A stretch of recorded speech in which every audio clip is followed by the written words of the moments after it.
आप इतना दूर दूर मुझे ले गए, जी। यहाँ राजस्थान, छत्तीसगढ़ और पता नहीं थोड़ा सा उत्तर प्रदेश चले। हाँ 100% बिल्कुल, वहां बैठे हैं हम।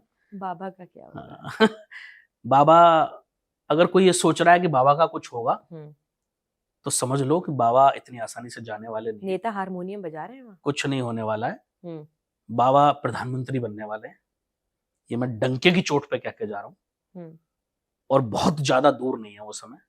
2014 में जब मोदी जी को 13 या 14 में प्राइम मिनिस्टर कैंडिडेट घोषित किया गया था, राजनाथ सिंह जी उस समय भारतीय जनता पार्टी के अध्यक्ष थे। जिस समय उन्होंने घोषित किया उस समय की कुंडली मैंने बनाई थी। अच्छा। और मैंने एक भविष्यवाणी उस समय की थी कि मोदी जी 3 बार देश के प्रधानमंत्री बनेंगे और तीसरा कार्यकाल पूरा नहीं करेंगे। क्यों नहीं करी इतना पहले किसी ज्योतिष ने भविष्यवाणी? आधी तो प्रूव हो चुकी कि वो 3 बार प्रधानमंत्री बन चुके, ये भी होना निश्चित है। मैं आज भी उस बात पर अडिग हूँ। कई सारे ज्योतिष बोल रहे हैं पूरा होगा, हाँ। मैं अपनी भविष्यवाणी पर अडिग रहता हूँ, वो गलत हो या सही हो। देखो ये गणनाएं हैं, और मैं हमेशा कहता हूँ मेरी 95% से ज्यादा प्रोडिक्शन 100% सही होती है। 5% मुझसे भी गलती हो सकती है, मैं इंसान हूँ, भगवान नहीं हूँ भाई। लेकिन मैं आज भी अडिग हूँ कि कार्यकाल पूरा नहीं होगा। योगी जी देश के प्रधानमंत्री बनेंगे, 27 में बन जाए या 29 में बन जाए या थोड़ा बहुत इधर उधर हो जाए, मैं एग्जैक्ट डेट कमिट नहीं कर सकता। उसका कारण ये है, उसके पीछे भी लोग कहते हैं क्यों नहीं कमिट कर सकते, उसके पीछे मैं कारण बता देता हूँ। क्योंकि भारतीय जनता पार्टी में बहुत सारे लीडर हैं, मेरे पास सबकी डिटेल नहीं है। दूसरा, भारतीय जनता पार्टी की एक परंपरा रही है कि वो लोग अचानक से एक पिटारे में से नाम निकालते हैं और अनाउंस कर देते हैं, पर्ची खोलते हैं, जिसका हमें पता ही नहीं होता। अब फॉर एग्जाम्पल मेरे पास आप 4 लोगों की कुंडली है, तो मैं कंपेयर कर सकता हूँ कि किसके योग ज्यादा स्ट्रॉन्ग है। हाँ। तो मैं बता सकता हूँ ये आदमी बनेगा। अब जिनकी मेरे पास डिटेल्स है उनकी तो मैंने देख ली, लेकिन अब कोई नया नाम आया जिसकी मेरे पास डिटेल्स ही नहीं है, तो मैं कैसे देखूं? हाँ। तो इसलिए मैं ये नहीं कह सकता कि वो कब बनेंगे, क्योंकि मेरे पास सारा डेटा अवेलेबल नहीं है। बट ये निश्चित है वो देश के प्रधानमंत्री बनेंगे और उन्हीं के प्रधानमंत्री पद पर रहते हुए भारत हिंदू राष्ट्र घोषित होगा। ये लिख करके रख लिया जाए, इसमें कोई दो मत नहीं है। और एक बहुत बड़ी भविष्यवाणी मैं आपके चैनल पे करके जा रहा हूँ, ये मैंने पिछले 2 साल पहले बोल दिया था कि 2026-27 मुझे भारत की भूमि का विस्तार दिखता है, और एक तरफ नहीं 2 तरफ दिखता है। इशारा करके जा रहा हूँ, बाकी लोग अपने आप कैलकुलेशन करते रहे। पीओके तो आने वाला है, वो तो बहुत आसान है, वो तो मैं 3 साल पहले बोल चुका हूँ, लगभग 2.5-3 साल पहले कि पीओके आने वाला है, 26-27 में आ जाएगा। वो बात अलग है कि भारत ना लेना चाहे, लेकिन पाकिस्तान टूट जाएगा, ये डेफिनेट है, इसमें कोई दो मत नहीं है, और ये सत्य होता हुआ आप और हम सब देखेंगे अभी बहुत जल्दी। लेकिन भारत की सीमा मुझे किसी और डायरेक्शन में भी बढ़ती हुई दिखती है। हो सकता है कि कोई किसी देश का बड़ा मंदिर कुछ ही सालों में भारत के अंदर हो। महादेव करे भविष्यवाणी सत्य हो मेरी। अच्छा, बहुत बड़ी बात कर रहे हैं। ये देखेंगे आप और हम होता हुआ, उस समय बात बड़ी नहीं लगेगी। अगर महादेव की कृपा रही तो ये छोटी लगेगी। ये तो हमने बातें कभी भी हो सकती हैं, दूर की हैं बात। अब हम थोड़ा यथार्थ में कर हाँ, लेते हैं। बिल्कुल। भारत की कुंडली देखी है? हाँ बिल्कुल देखिए, 100%। ये जो स्थितियां पैदा हो रही हैं, आप हमें ये बता दीजिए, मैं एक आम आदमी के नाते ये सवाल कर रही हूँ, बिल्कुल, अगले 6 महीने के लिए हमें कैसे तैयार होना है? मैं 6 महीने भी बता रहा हूँ और मैं उसके साथ 1 साल और भी बता रहा हूँ। मैं 1.5 साल की बात कर लेता हूँ। ठीक है। पहले तो भारत की मंगल की महादशा चल रही है, और मंगल जो है वो भारत की कुंडली में आर्द्रा नक्षत्र में बैठे हुए हैं। ठीक है। आर्द्रा नक्षत्र जो होता है वो क्लींजिंग का नक्षत्र है, सफाई। अच्छा, एक और रीजन मैं बताता हूँ। इस समय जो बृहस्पति हैं, हाँ जी, देवगुरु बृहस्पति, उनका गोचर अभी कर्क राशि में हुआ है। ठीक है। और जो शनि, बृहस्पति इस वर्ष के राजा भी हैं, ये भी मैं आपको बता दूं। और जब जब बृहस्पति राजा होते हैं तो जितना अन्याय हुआ है ना वो सामने आता है, मुखौटे हटते हैं और दंडित होते हैं लोग, क्योंकि बृहस्पति जब गुरु राजा होते हैं तो उनको अन्याय पसंद है। तीसरा, शनिदेव इस समय मीन राशि में चल रहे हैं, जो राशि चक्र की अंतिम राशि है। और जब शनिदेव 30 वर्ष में अपना एक चक्र पूरा करते हैं और दोबारा पहली राशि में आते हैं तो पुराने सब का हिसाब करके आते हैं। इन 3 कैलकुलेशन के आधार पर मैंने एक भविष्यवाणी भी करी थी कि बहुत जल्द कोई बड़ा नेता भ्रष्टाचार के केस में जेल जाएगा 26-27 में, निश्चित है, ये बोला हुआ है मैंने। क्यों बोला, आधार मैंने बता दिया। जहां मैंने क्लींजिंग की बात करी, क्या हो रहा है अभी बॉर्डर पे? बांग्लादेशी भाग रहे हैं। जयपुर में अभी दुनिया भर का अवैध स्ट्रक्चर ढाया गया है, बाकी जगह सब जगह यही चल रहा है।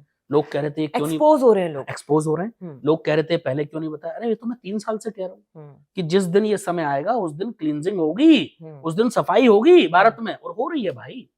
आप देखो ना पहले कितना आसान था अवैध कहीं भी कोई स्ट्रक्चर खड़ा कर देना। अभी हर स्टेट में ऑलमोस्ट मैक्सिमम स्टेट्स में भारत की बात करें तो अवैध स्ट्रक्चर हटाए जा रहे हैं। कैसे हटाए जा रहे हैं? और ये अगले 1.5 वर्ष तक आप देखेंगे। और मार्च 2027 जब तक ये संवत्सर चल रहा है 2083 जिसके राजा गुरु हैं, तब तक बहुत सारी सफाई भारत में हो चुकी होगी, निश्चित है। और बहुत बड़े बड़े नाम खुलेंगे, बहुत बड़ा कोई कांड खुल सकता है जिसमें कोई जेल जाए। और मैं आपको एक इशारा और कर दूं, हो सकता है अभिषेक बैनर्जी बहुत जल्दी जेल के अंदर हो।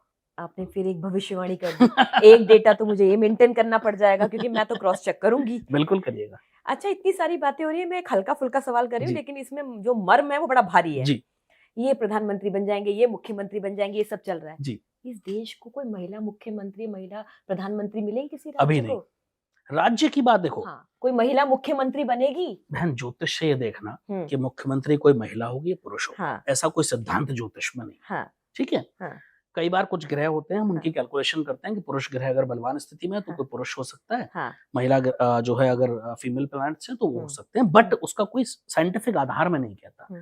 तो मैं ये कह दूं कि कोई महिला ही होगी या कोई पुरुष ही होगा, ऐसा नहीं। जैसे इंदिरा गांधी की बात, मतलब एक होता है ना कि कोई ऐसा चेहरा आपको दिखाई देगा जो अभी ऐसा कोई सरप्राइजिंग एलिमेंट मुझे दूर तक नहीं दिख रहा है। अभी तो फिक्स है सब। मैं फिर बता के जा रहा हूँ, अभी सब फिक्स है। अभी कोई सरप्राइजिंग एलिमेंट आप नहीं देखेंगे। जो भविष्यवाणी मैंने करी है अभी वही सब आप देखेंगे। उसके अलावा कुछ नहीं दिखेगा आपको। देखते जाओ 2032 तक आप वही सब देखते जाओगे। कुछ नहीं होने वाला, कोई चेंज नहीं, मेजर चेंज कुछ नहीं है। छोटे मोटे चेंज तो जीवन का पार्ट है, होते रहते हैं। कुंडली में योग होते हैं। हाँ। आपसे बेहतर कौन जान सकता है राजा बनाने वाले योग कौन से होते हैं?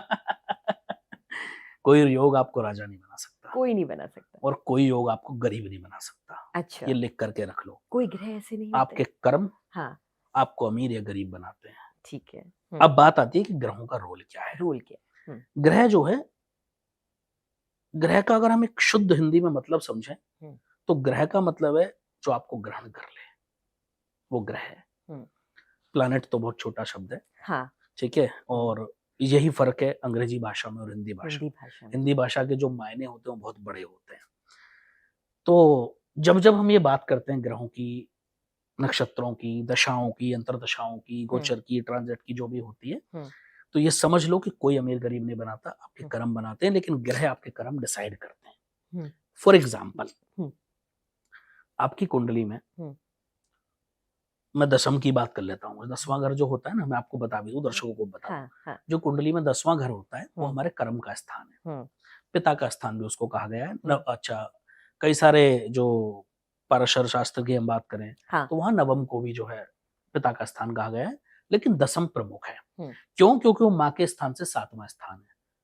तो केवल आपके पिता नहीं है, आपकी माँ के पति भी है, तो 7th हाउस वहां से भी देखेंगे हम। ज्योतिष में यही सब गणनाएं होती हैं।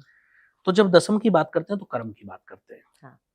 कर्म सब कुछ है। हाँ। शास्त्रों में प्रथम कहा गया है। हाँ। उसको प्रायोरिटी है, उसके बिना कुछ नहीं है।